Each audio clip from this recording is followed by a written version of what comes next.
so really appreciate him taking out the time. If I can welcome him up on stage again with a round of applause. For those of us who've just joined, he's the Senior Vice President of Public Policy and Expansion of BitOasis, which is a crypto company based out of Dubai, and they're looking to expand their operations into emerging markets like Pakistan. The next speaker is Hamza Khan, the Growth Manager of Binance. Binance being the largest cryptocurrency marketplace in Pakistan. So I'd love for him to come again and share his thoughts with us on this panel. After which we have Zain Naqvi, who's the co-founder of Alter. Alter explained to us how NFTs work, and now how NFTs work in conjunction with cryptocurrencies is something that we will be elaborating upon in this panel. We also have Mr. Bilal Bin Saqib with us. Mr. Bilal, as you heard him earlier, is the one who is Forbes 30 under 30. He is a leading consultant for the government of Pakistan on blockchain technologies, and he will also be moderating this panel to steer the discussion towards explaining to the common man the cryptocurrencies and how they can benefit them. And last but not least, we have Mr. Farrukh Zaman Kiani, who is the country manager of KuCoin. KuCoin is a sponsor both of FutureFest and also a platform that enables you to trade in cryptocurrencies. So all of these gentlemen, please a round of applause for them, and then we can start off with our panel.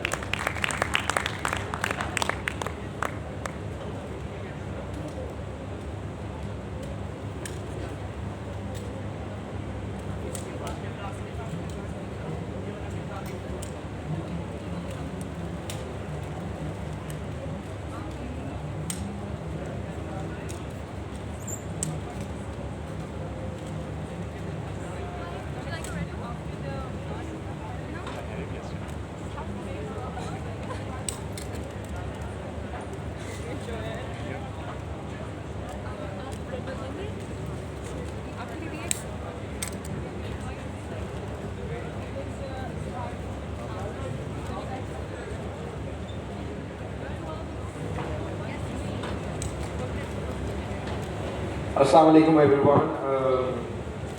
Everyone has had an extremely long day, so we'll try to keep it sweet, simple, crisp. I think the first question, and we can kind of just brainstorm on this, is that are cryptocurrencies actually a problem as perhaps the governments portray? So let's just have a discussion on this. If you would go from the first. Thank you, Bilal bhai. Thank you for being here. Lovely panelists. Welcome. So I think with regards to your question, whether it is a problem for the authorities, I do believe it is to a certain extent. It's a new and nascent industry. It's an industry that has yet to see some significant or uniform regulation set for it. There are jurisdictions that are working on it, there are jurisdictions that adopt some of it and leave others. While we're seeing new products come into this space day by day, as Zain will talk about, is an amazing space as well. But at the end of the day, it's about, I think, having those discussions rather than putting us out immediately before any discussions are done. And at Binance, we try to host those discussions as much as we can. Yeah, so I think it's a great question to start the panel off, so thank you for asking me. I think, I was making this point earlier today, crypto adoption in emerging markets like Pakistan is already very high. So they're very high levels of adoption. And there are a number of ways you can look at that from a regulatory or supervisory perspective. One is, do I ban this activity? Because I don't like it, because I'm concerned about what it could do for capital flight, concerned about my consumers. Or do I embrace this activity, try and regulate it onshore, domestically, in order to reap the benefits of the activity, right? And I think if you take the ban or the restricted approach, you're not able to restrict the activity. It continues to grow, but it continues to grow offshore in an unsupervised way. So in a sense, by banning or restricting, you are exposing Pakistani investors to higher risks because they have to invest in this activity on offshore platforms. So really one way to think about it is, what are the benefits to regulating this activity in Pakistan itself, right? You bring all of this activity back on shore, you earn revenue, you raise foreign investment, and you're able to supervise something that is growing and observe as it develops, right? And you convey the fact that you are a country, coming back to what you were saying, that can develop its own use cases that are based on blockchain, that is giving its people, its technology companies the space to figure out how does blockchain transform Pakistan positively over the next 10 to 15 years. So I don't think a restriction achieves that. I think enabling local regulation or the local space for these technologies to develop has to be the way forward for emerging markets.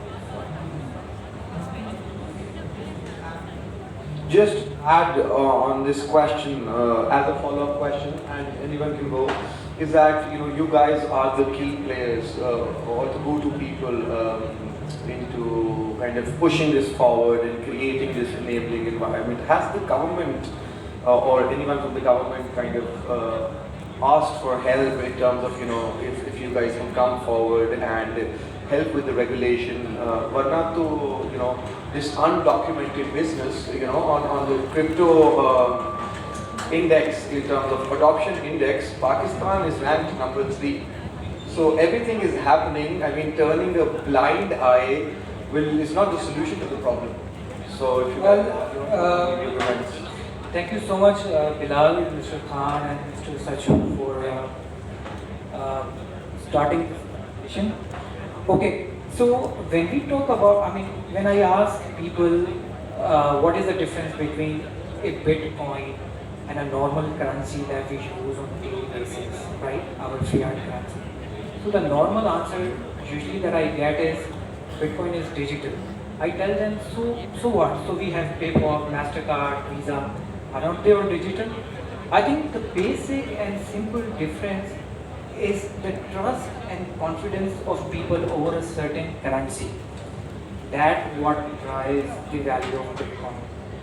As far as the regulations are concerned, as Bilal said that as per chain analysis, Pakistan falls on number 3 as per chain analysis on crypto adoption index.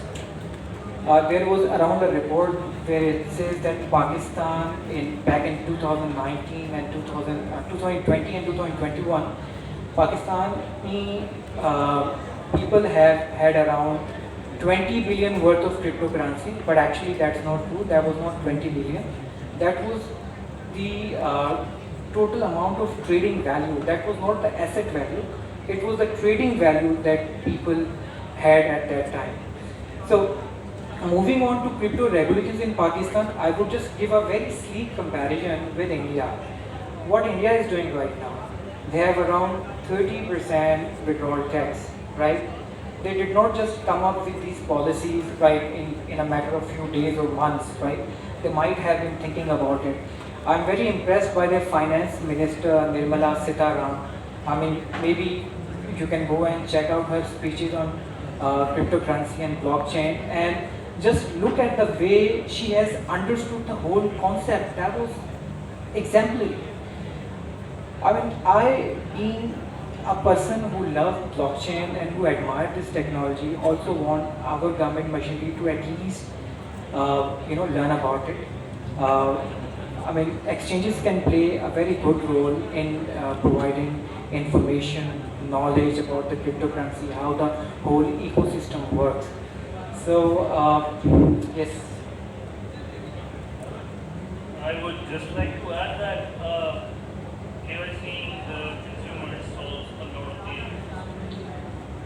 Our government's issue is it's anonymous, which is not really the case when you look at the kind of studies that Samir, for example, has put forward. The facts that are being put forward by a lot of different companies who are working in like a semi-centralized walled garden sort of a manner. What is important for me right now is that, for example, Farrukh right here mentioned India. If you look at Indonesia, Indonesia is trying to become the NFC/crypto hub of Asia. They are implementing a 0.1% tax. 0.1. So just to think of it, it's pretty amazing. What we require right now is a better infrastructure of doing things because the technology is here. It will not go away if you like a rabbit, close your eyes and pretend that it will go away. It's not going away. But the only way we can protect the investors, we can protect consumers, is by going about it in a very sustainable manner. Otherwise, I think Pakistan, specifically, will create more problems than. Yes, and I was recently reading a report by the United Nations, and one again report that was relevant to cryptocurrency on chain analysis. It says that in the year 2021, the total money that was laundered, or the illicit addresses that was laundered through cryptocurrency, was around 0.15% of the total cryptocurrency value.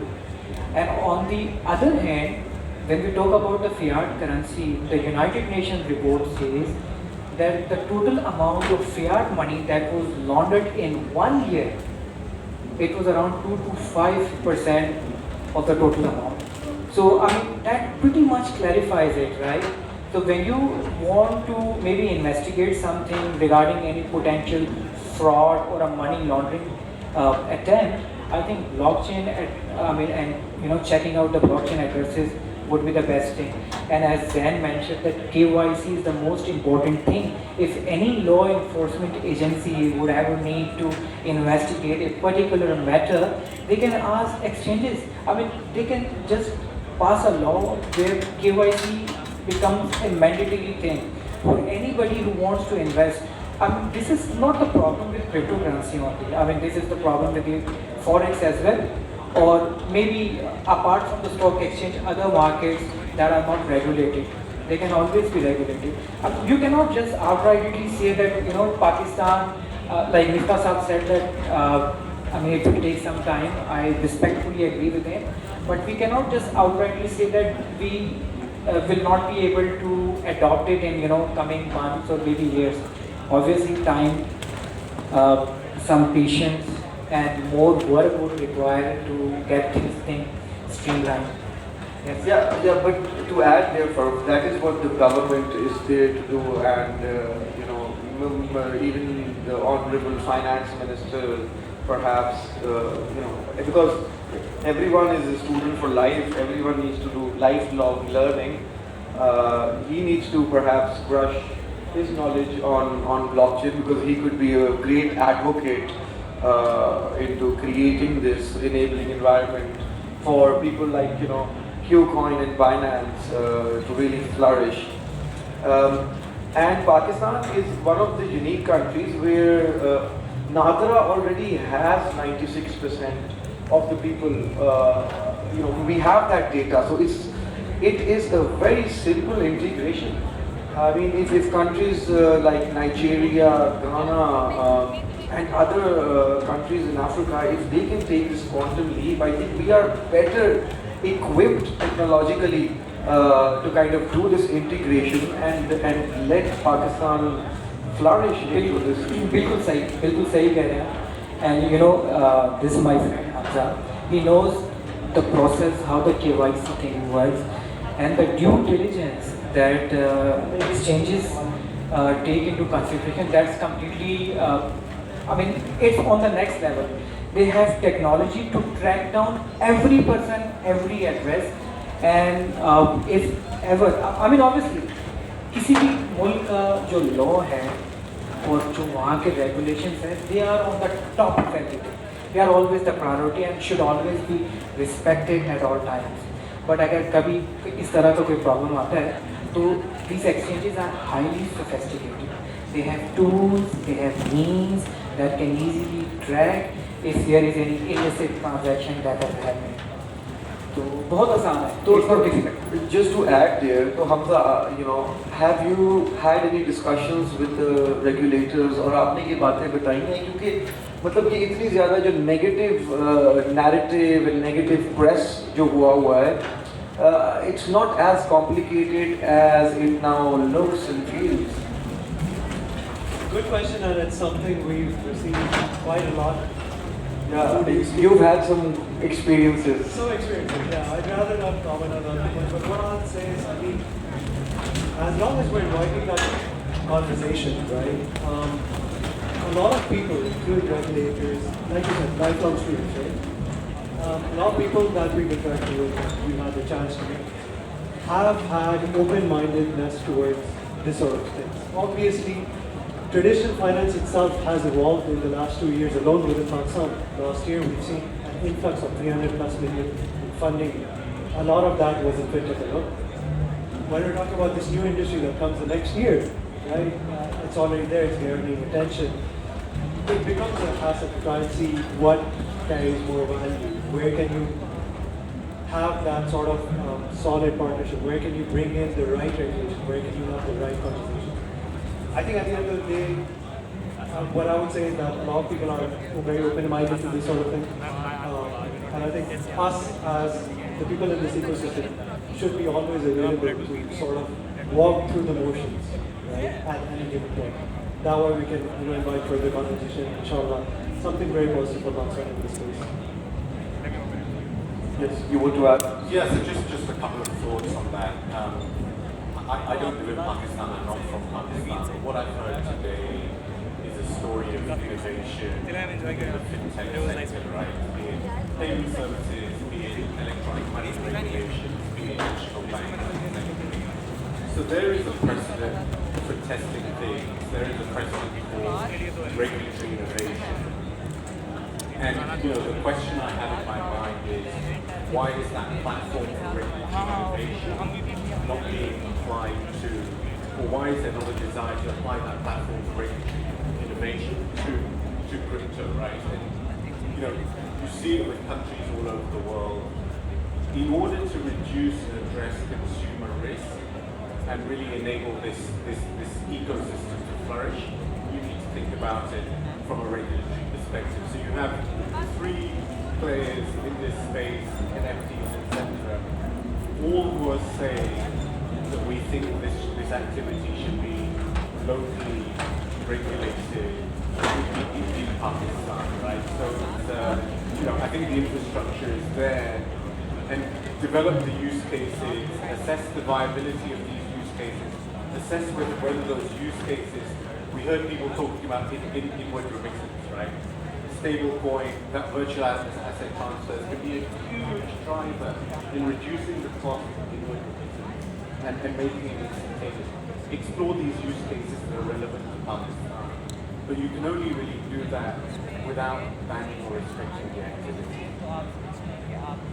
I think one thing that I would like to add is, in terms of Pakistan, we really need to separate the noise from what is actually being done. Because there's a lot of noise, a lot of clutter, I would say, when it comes to the overlap of hype, promo, social media, and cryptocurrencies. We need to separate all that and focus on the fundamentals and focus on I would say innovators who are actually pushing the industry forward, and not just people who are making people invest in bad work, so to speak. No, yes, definitely. Thank you very much for your time, and I'd just like to conclude here. हम फिर से एक दफ़ा there's this change happening, and like every time हम पीछे जा रहे हैं इसमें भी this is an opportunity जहाँ पे we can get financial inclusion, give access to funds using NFT. इतना सब कुछ हो रहा है, but I think again जो stakeholders हैं अगर वो इसको ठीक तरह consider करें, so this could be the real game changer. Thank you.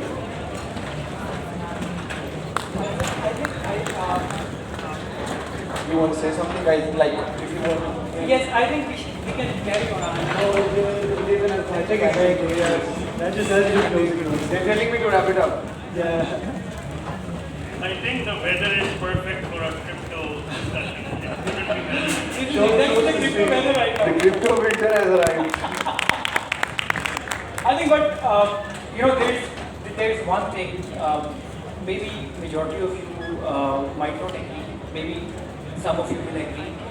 But I would say that Wakar has been an instrumental in raising voice for crypto regulation. I think he has done a great job. This is the reason that we have now, all the stakeholders are trying to come up with, some regulations or a framework on cryptocurrency. At least we should give him a round of applause. Yeah. And any closing remarks quickly, 10 seconds, please.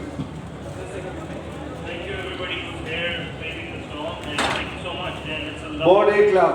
Thank you so much. And KuCoin is an exchange where you can get most of the low cap gems, and that is a chance for you, to get rich quick. So I do download the app and maybe try the feature. Thank you. And this Farrukh has said different things from what I would say, but yes, there are multiple exchanges within Pakistan, but at the end of the day, our mission is to include you guys in this new space. Our mission is to have you, equip you with the right knowledge to navigate this space and make the right choices. So ladies and gentlemen, again, thank you all for joining, and we're really glad to be part of this. Thank you so very much. much. Thank you.